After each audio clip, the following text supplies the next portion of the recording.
qui sont au coup d'envoi de cette finale, les deux meilleurs buteurs de ce mondial avec 5 buts chacun. Cette rencontre doit leur permettre de se départager et de s'attribuer la couronne de meilleur buteur de ce mondial. Loin du record de Juste Fontaine. Un superbe tir de Tardelli qui ne laisse aucune chance à Harald Schumacher. 2-0 pour l'équipe d'Italie. Un but marqué à la 69e minute. Le président Pertini ne cache pas sa satisfaction et sa joie.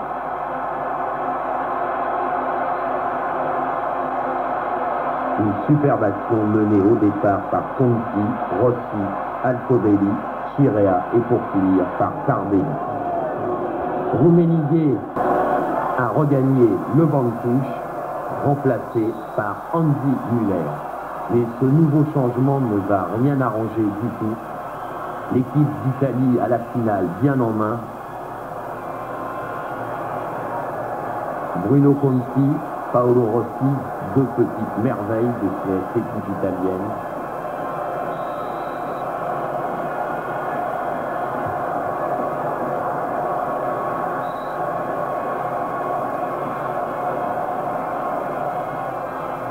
Conti, mais la défense allemande dégage. Andy Müller en possession du ballon, coéquipier de Didier Fils à Stuttgart.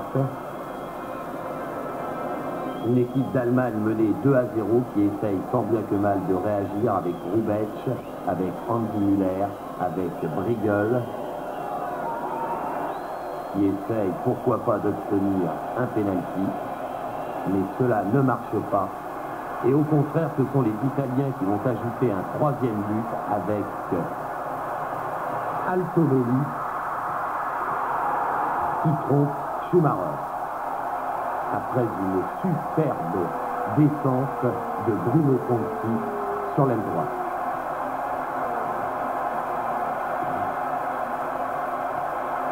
« 3-0 donc pour l'équipe d'Italie.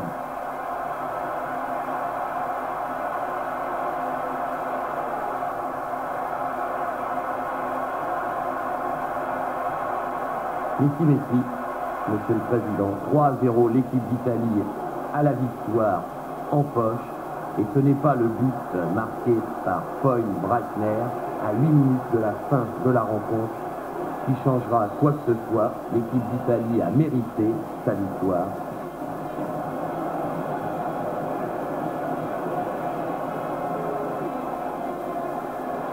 Alors qu'ici, Bruno Conti est aux prises avec Briegel. Andy Müller s'apprête à tirer ce coup franc. Le ballon est mal dégagé et Paul Breitner trompe Dino Zoff et réduit la marque.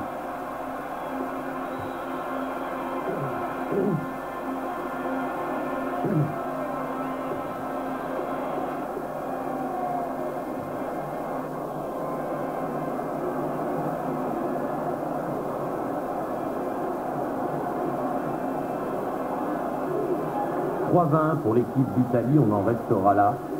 C'est le troisième succès de l'Italie en Coupe du Monde. Une très belle victoire pour cette équipe d'Italie qui avait réussi à éliminer au second tour l'Argentine, tenant du titre, et le Brésil, considéré par tous comme le grand favori de ce mondial.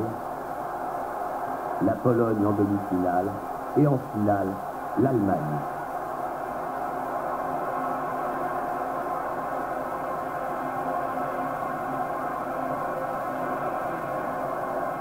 Gaudio, le vieux baron de cette équipe italienne, est rentré.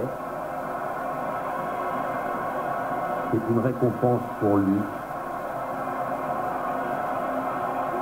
Et l'arbitre brésilien va siffler la fin de cette finale, donnant donc la victoire à l'équipe d'Italie. Une victoire tout à fait méritée et une victoire qui a atténué la peine des joueurs de l'équipe de France et de Michel Hidalgo. Le stade Santiago Bernabéu est en délire. Les supporters italiens s'apprête à vivre une très longue nuit. Et c'est Dino Zoff, le capitaine de cette équipe italienne, qui va recevoir des mains de João Havelange, président de la Fédération internationale de football, le trophée Jules Rimet pour cette victoire de l'équipe d'Italie.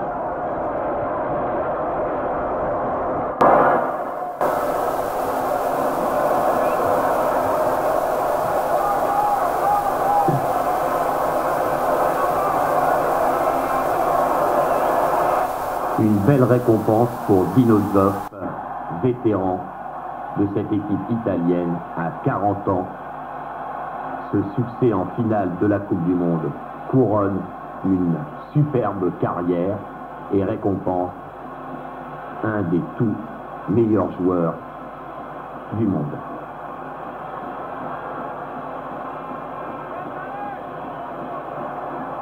Pour l'Italie, cette victoire, c'est une fête nationale.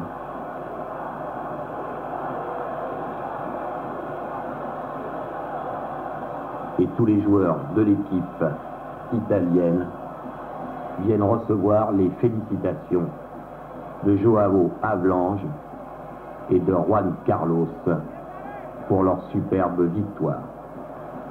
Paolo Rossi, meilleur buteur de cette 12e Coupe du Monde. Enzo Bearzot, le patron de cette équipe italienne, très souvent critiqué et qui a réussi à mener son équipe à la victoire.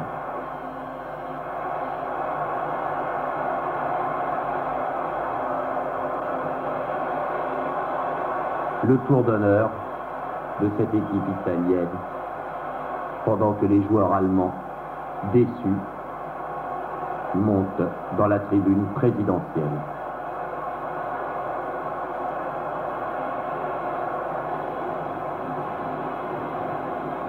Une belle victoire pour l'équipe d'Italie et un mondial 82 qui a effacé le précédent décevant en Argentine.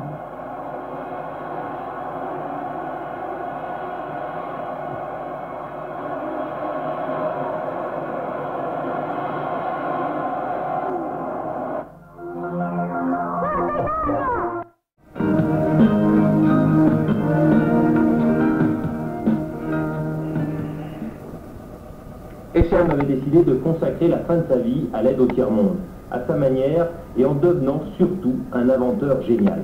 Sylvie Rosset. Élise, mais où tu te caches? Venez mon vieux. Comment venez? Et voilà.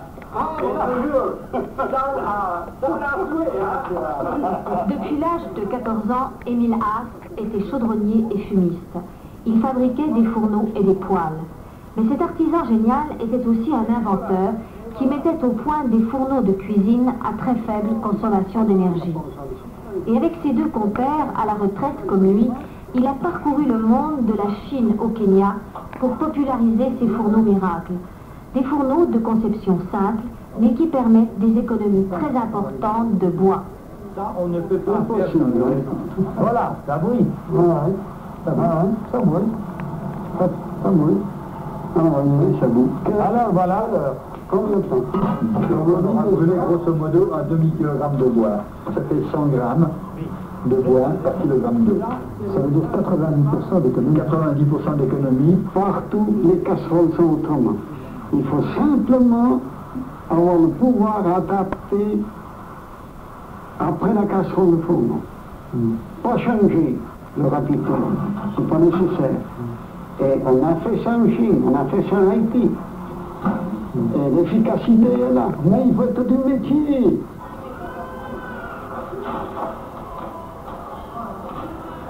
Est-ce que ça fait une différence de travailler avec ce four-là ou de travailler avec les anciens fours? Il mangeait bien, il fait tout travailler très bien au moment. Une fois de plus, mettre en avant ses exceptionnelles qualités techniques. Quasiment aucune faute sur les deux manches avec, au bout du compte, 1 seconde 78 d'avance sur l'Allemand Bittner et 1 seconde 94 sur le Norvégien Jagge. Tous les autres ont terminé à plus de 2 secondes, y compris Paul Acola, le meilleur Suisse, qui a dû se contenter aujourd'hui de la 5e place. À noter aussi la bonne performance tout de même de Patrick Staub, 7e de ce slalom spécial. La bomba à l'arrivée. Nous arrivons... De suite à Téhéran reprend ses activités, la collaboratrice Christa Pelder a pu quitter l'Iran. Ils frisent la perfection et ne connaissent aucun rival. Treli Schneider et Alberto Tomba étaient imbattables aujourd'hui.